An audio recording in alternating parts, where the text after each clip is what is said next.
डरो मत, डराओ मत। कुछ ना कुछ तरीका निकालेंगे, ठीक है।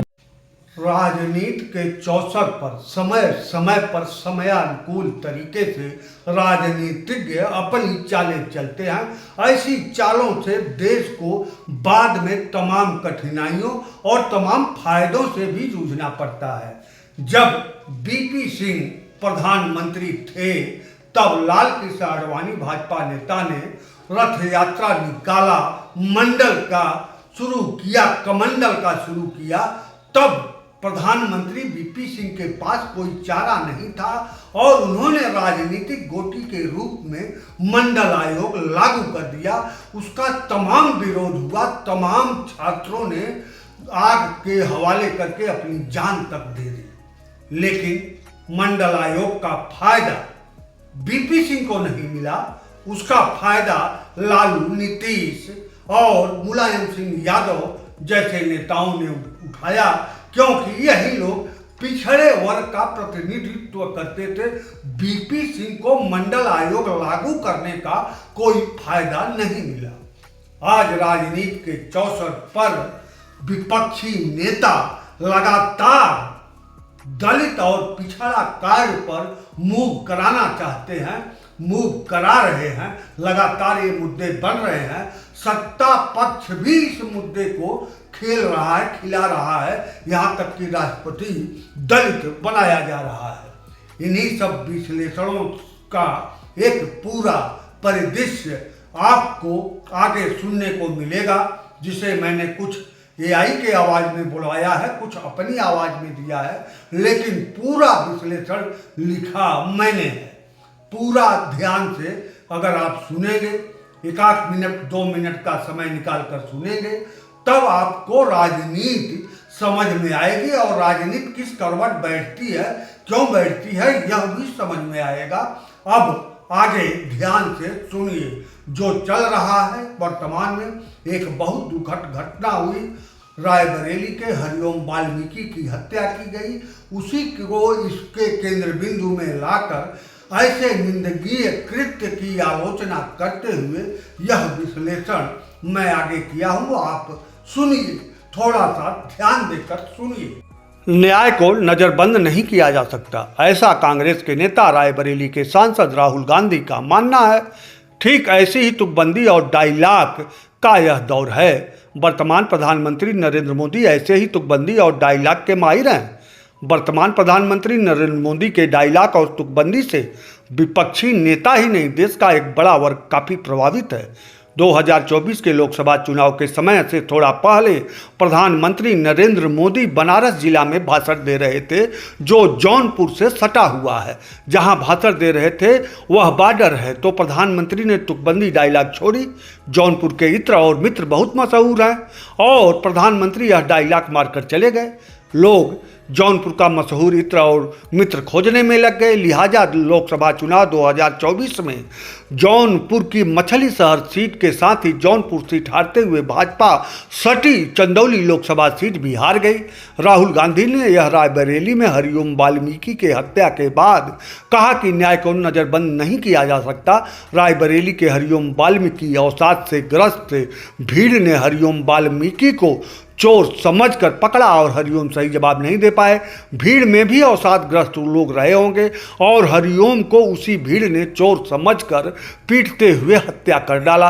हरिओम की हत्या दोनों तरफ अवसादग्रस्त व्यक्तियों के समूह का खतरनाक हरकत था। अब यहाँ हरिओम वाल्मीकि मतलब दलित थे और भीड़ में संभवतः पिछड़े और उच्च वर्ग के अवसादग्रस्त हो सकते हैं, तो तत्काल यहाँ दलित और उच्च वर्ग का विभाजन कर डायलॉग निकाला गया। न्याय को नजरबंद नहीं किया जा सकता।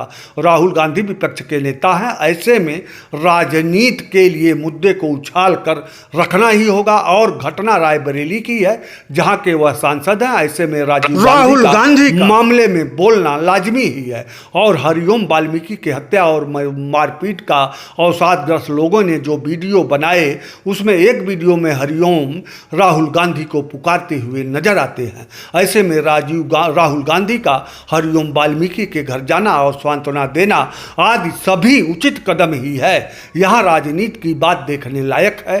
जो हर घटना में चश्मा बदल देती है और घटना को वोट के तराजू पर तौलते हुए समाज को दो छोर पर करती है। न्याय कहाँ है, नज़रबंद है या दौलतबंद है या सत्ताबंद है, यह हर घटना का भुगत होगी।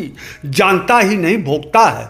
राजनीति के तराजू पर राहुल गांधी को लेकर, राहुल गांधी की मां सोनिया गांधी को लेकर, राहुल के दादा फिरोज गांधी को लेकर विपक्षी तमाम सवाल पर सवाल भरे खड़े करें, लेकिन सामाजिक फैले हुए दायरे में राहुल गांधी को उच्च वर्ग का ही माना जाता है, क्योंकि राहुल गांधी ना तो पिछड़ी सीट का फायदा उठाते हैं ना ही दलित सीट का। राहुल गांधी लगातार पिछड़ा दलित कार्ड पर राजनीति का 3-5 खेलते हैं, जो कालांतर में राहुल गांधी को फायदा नहीं पहुंचाएगा, बल्कि इस जात के दलित और पिछड़े नेता फायदा उठाएंगे। जैसे बीपी सिंह के मंडल आयोग का फायदा लालू यादव, मुलायम यादव, नीतीश कुमार ने उठाया। बीपी सिंह की पुण्यतिथि तक मनाने वाले नहीं रह गए। भाजपा के नरेंद्र मोदी पिछड़ी जात के हैं, लेकिन वह पिछड़ा कार्ड और दलित कार्ड खेलते हैं। उनकी पार्टी भाजपा उच्च वर्गीय कार्ड खेलते हुए ठाकुर ब्राह्मण लाला और बलिया की धुरी पर भाजपा टिकी है। इन सबके बीच नरेंद्र मोदी दलित कार्ड खेलने के साथ ही राष्ट्रपति के रूप में दलित की चाल चलते हैं, और पिछड़ा तो है ही।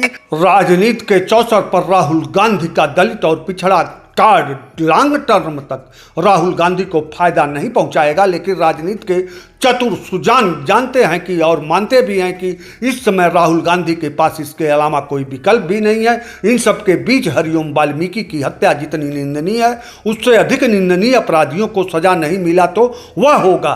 गरीब असहाय जब तक मारा जाता रहेगा तब तक तो न्याय को नज़रबंद मान लेना चाहिए, क्योंकि तमाम खूनी खेल चुके तमाम सफ़ेद पोश सत्ता की गोद में पल बढ़ और खेल रहे हैं। ऐसे में यह सत्य है कि न्याय नज़रबंद ही है। आज से नहीं, आज़ादी के पहले से और आज़ादी के बाद से भी इसे स्वीकारने में भले ही तमाम तर्कशास्त्री तमाम तर्क देते रहें। अब आगे आप एआई की आवाज में विश्लेषण सुनिए। न्याय की कोठरी में राजनीति का चौसर, न्याय को नजरबंद नहीं किया जा सकता। राहुल गांधी ने कहा, और सच यही है कि न्याय को कोई बीड़ी नहीं पहनाई जा सकती। लेकिन जब सियासत के दरबार में न्याय की बात होती है तो वहां कानून से ज्यादा ताली बजती है, और सच्चाई हमेशा किसी के भाषण की ताल में खो जाती है। रायबरेली की सड़क पर हरिओम वाल्मीकि का लहू सूख चुका है, पर उस लहू पर बहस अब संसद के गलियारों में, चैनलों के डिबेट में और सोशल मीडिया की पोस्टों में बह रही है। हर तरफ सवाल है, कौन जिम्मेदार? लेकिन जवाब में सिर्फ चेहरे बदलते हैं, दल नहीं। कभी भाजपा में अपराधी छिपे मिलते हैं तो कभी कांग्रेस में संवेदना चमकती है। कभी नारे उठते हैं, दलित पर अत्याचार नहीं सहेंगे, तो कभी वही आवाजें सत्ता में जाकर कानून अपना काम कर रहा है कहकर चुप हो जाती है। सच्चाई यह है कि न्याय इस देश में अब अदालत की फाइल नहीं, बल्कि राजनीति की फाइल फोटो बन चुका है। हर घटना के बाद उठाया जाता है और फिर अगली घटना तक रख दिया जाता है। राहुल गांधी का बयान भले सही हो, न्याय को नजरबंद नहीं किया जा सकता, पर हकीकत यह है कि न्याय अब राजनीति के चौसर में एक मोहरा बन चुका है। जो बोलता है वो विपक्ष में होता है, जो चुप रहता है वह सत्ता में। और जब तक ये चौसर ऐसे ही बिछा रहेगा, हर नया हरिओम वाल्मीकि किसी न किसी गलती, किसी भीड़, किसी का दलित, पिछड़ा, हिंदू, मुसलमान के नाम पर कुचला जाएगा। और तब तक न्याय भले नजरबंद न हो, लेकिन उसका चेहरा जरूर बेनाम रहेगा।